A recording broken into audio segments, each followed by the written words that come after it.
আমরা এমন একটি বাংলাদেশ গঠন করতে চাই যেখানে মানুষকে তার শিক্ষা কিংবা কাজের ধরন দেখে মর্যাদা দেওয়া হবে না, বরঞ্চ প্রত্যেকটা মানুষকে আশরাফুল মখলুকাত হিসেবে মর্যাদা দেওয়া হবে। আমার দেশের একজন পরিচ্ছন্নতা কর্মী, তিনিও আমার ভিআইপি। তারা যদি 3 দিনের জন্য তাদের কাজ বন্ধ করে, আমরা কেউ ঘর থেকে বের হতে পারবো না। তাদের এই কাজ, কঠিন কাজ আমি করতে পারবো না। তারা কষ্ট করে এই কাজটা আমাদের করে দেন, আমি তাদেরকে স্যালিউট জানাই। সে আমার ভাই, সে আমার বোন, সে আমার এই সমাজকে চালু রেখেছে। যে ভাইটি আমার রিক্সা চালিয়ে জীবন নির্বাহ করে, ও রিক্সা না চালাইলে আমি আমার কর্মস্থলে যেতে পারবো না, আমি তাকে স্যালিউট জানাই। আমি দেখবো না তিনি রিক্সাওয়ালা, আমি এটাও দেখবো না তিনি একজন অতি সাধারণ কম শিক্ষিত মানুষ, আমি তাকে তার কাজের মর্যাদা দেব।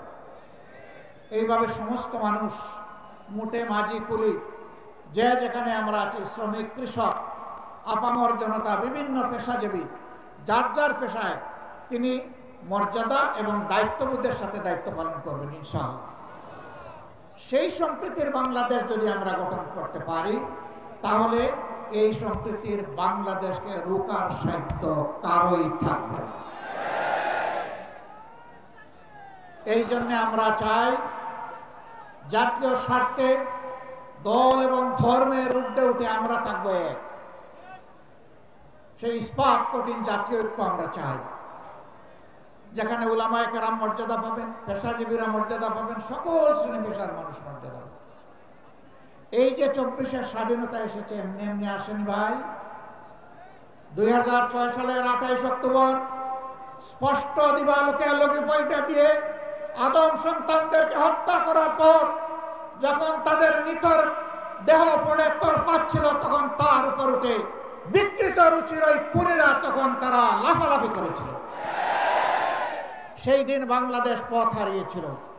সেই পথ হারা বাংলাদেশ দীর্ঘ ত্যাগের পর আবার আল্লাহর অশেষ মেহেরবানিতে 2024 সালের 5 আগস্ট আবার তার পথে ফিরে এসেছে। এর মাঝে অনেক রক্ত দিতে হয়েছে।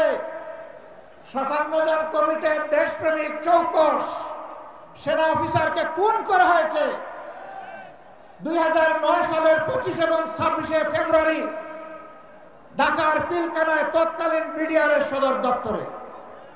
এরপরে জামাতে ইসলামের নেতৃবৃন্দকে দফায় দফায় খুন করা হয়েছে। 2 জন সাবেক আমিরে জামাত সহ 11 জন কলিজার টুকরা, আমাদের মাথার তাজ শীর্ষ নেতৃবৃন্দকে বিচারের নামে জুলুম করে খুন করা হয়েছে। এই খুনের প্রতিবাদ যারা করেছেন, অন্যায়ের প্রতিবাদ করে